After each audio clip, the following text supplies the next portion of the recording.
Question will be from Joe Bettner with the Norman Transcript, and then we'll go to Ryan Aber. Joe? Hey, Drake.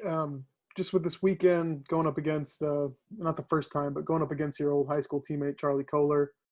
Curious, man, if you've had the chance to maybe reflect on how special it is for the both of you guys to, have the success you've had at your respective programs and to meet up in the Big 12 championship game. Oh yeah, it's definitely awesome to be able to see a guy that you went to school with that was a really good friend of mine, being another receiver in the receiving corps back in Norman North. But seeing him have that success, I'm really happy for him. And we're both extreme competitors, and so I mean it'll be fun to be able to play each other. It's a good thing we're both on offense, so we'll have to face each other. Have you had much communication with him throughout the season? Yeah, just every now and then. I think after the first game when I had scored my first touchdown, he shot me a nice text, and we just shoot each other a couple of texts about plays we've seen over the season. But yeah, just little stuff. Thanks, Drake. Ryan Aber, the Oklahoman, and then Eric Bailey.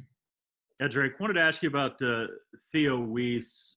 What stands out to you about him, and especially what he's been able to do for this offense since the first time that you played these guys? Theo's just an outstanding receiver. I mean, he's got a big physical frame, and I mean, he uses it to his ability, to his advantage. Being physical, getting guys off, and being great with his hands. And then obviously he's very sure-handed. He makes a lot of tough, competitive catches, and with any great receiver, you like to see that. And so, I mean, he's definitely still progressing and just still getting better and better. And that's definitely great thing for our offense. Appreciate it, Drake. Eric Bailey, Tulsa World, and then Jason Kersey. Hey, Drake, you've been around a lot of OU quarterbacks, both when you were younger and now as a player. Does Spencer remind you of any of the quarterbacks that you've been around? I can't necessarily name one just because it's not like I was really playing with them. I was just, watching them. But I think Spencer's definitely a special talent and a great leader for our offense, and he's doing a great job. What would you say his confidence level is going into this game? Especially, you guys haven't had a game in a long time. What's his confidence level like going into Saturday?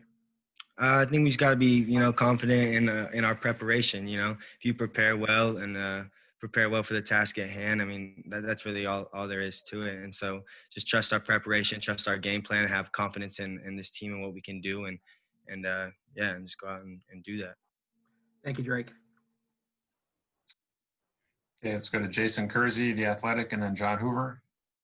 Hey, Drake, when you look across at your defensive teammates and see how well they're playing, you've kind of been here since Coach Grint's arrived. What have you seen? What have they done to sort of change the mentality over there to get to the point where they're playing as well as they are?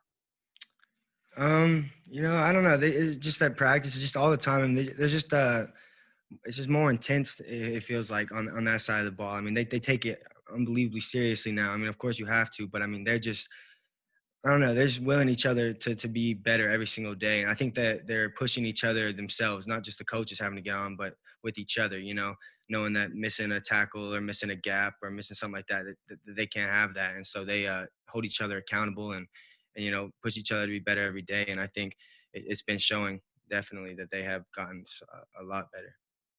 Thanks, Drake. John Hoover, SI Sooners, and then Kerry Murdoch. Hey, Drake, you've been around here long enough now, the program, that you've seen this team, whether you were on the field or not, you've seen this team lose a midseason game and end up back in the championship game. That's exactly where you guys are back at now. I wonder if you can maybe speak to what quality that takes, being able to drop a game and everybody counts you out and you guys just stick with the process and you're back where you want to be. Yeah, I mean, you just got to be resilient, especially in this business. I mean, everyone wants to see you win, and I mean, the minute you lose, they count you out or, throw you to the side and, just forget about you. And I mean, that's fine. Everyone on the outside doesn't have anything to do with us. I mean, all the people in this building, in that locker room, are the only people we need and the only people who we care about what they think. And so we just continue to push ourselves and know that dropping that game, I mean, we can't have that. And so we're going to continue to do our best to just bounce back and trying to continue to win games and keep that same goal, is just get better every day. And at the end of the day, yeah, that's all that matters. One more for you on Iowa State's defense.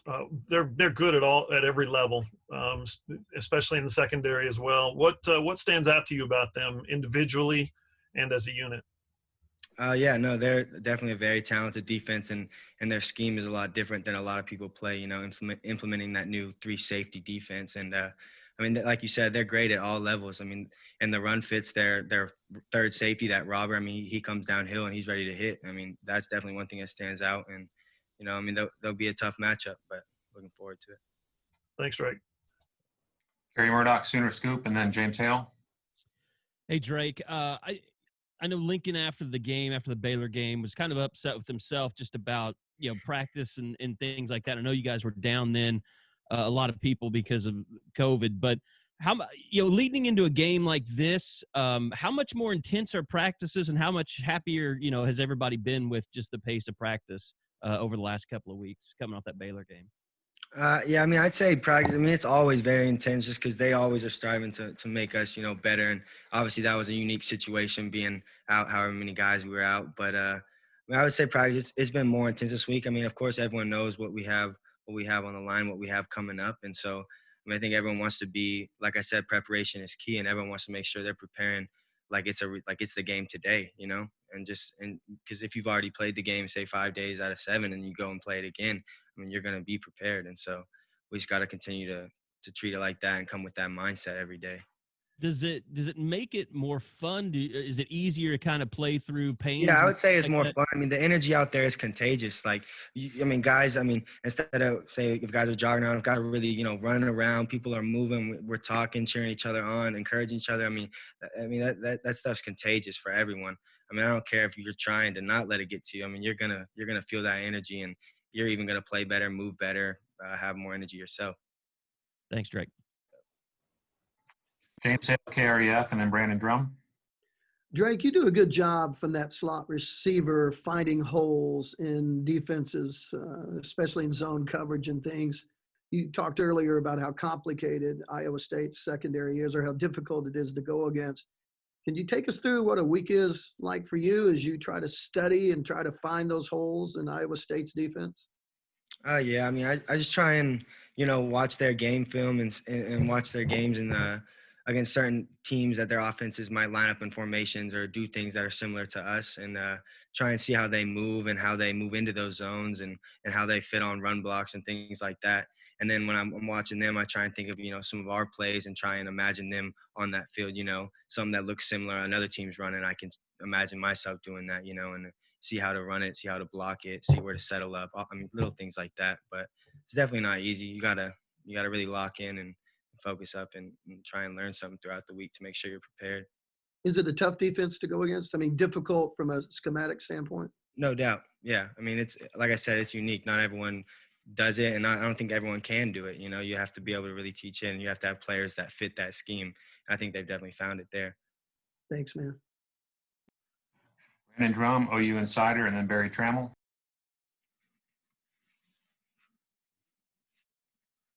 I forgot that Brandon is not with us. Let's go to Barry and then Lee Benson. Yeah, Drake, you guys won 5 straight Big 12 titles. How much pride do you take in that as a program, and how much do you want to extend it and continue the domination of the conference? Right. Yeah. I mean, every year is a new year, but I mean, you definitely want to continue that success. You don't want to be the team that, maybe broke that streak. I mean, obviously the end goal, I mean, is to win a Big 12 championship, to be the best of your conference. And that's what is expected. I mean, that's the standard here. You come to places like this for that reason. And so, I mean, I would definitely say, yeah, that but we're not going out to defend them. We're going out to, claim another one, to take another one, and we're in the hunt too, just like everybody else. So. Thanks. And we'll go to Lee Benson with KWTV. Hey, Drake, I apologize. I know this was a couple weeks ago now, and you may have touched on this before. I'm not sure, but when Coach Stoops was out there for, I think the one day, there was pictures of him helping out in that regard. I know for you, I know I think he was helping out with kind of everything around, but what was that like for you having your dad out there on the practice field, or at least the one time, and then also being nominated for the Burlsworth Trophy? How about that? What does that mean to you? Well, yeah, I have my dad out there. I mean, it's not anything crazy to me. I mean, I see the guy like every other week. So, I mean, it's pretty normal. I mean, I guess that's cool for everyone else. But to me, it's just, I mean, that's all right. I don't really think about that.